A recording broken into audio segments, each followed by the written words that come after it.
Ana dhufu. Ani Tasfaa'ee Dajaneen jedhama. Weelluudha kanaan hojjedhu. Bara kamii galte muuziqaa kana?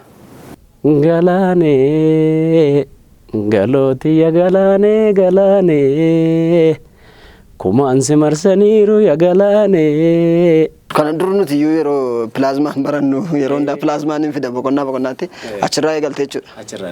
Kan fakkeenya sii ta'ee sirboota akka kan Taaddalaa kana faadaa jechuudha. Nan gara dhumaarratti hojjedhe reefu ji'a tokko guuta.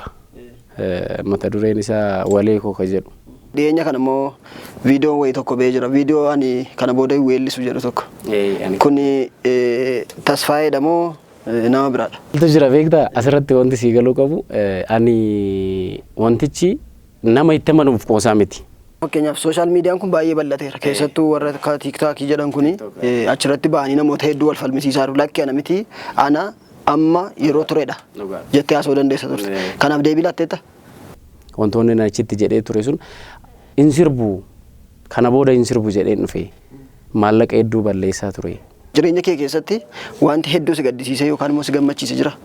Uummataan gabaabumatti dhiifama naa godha.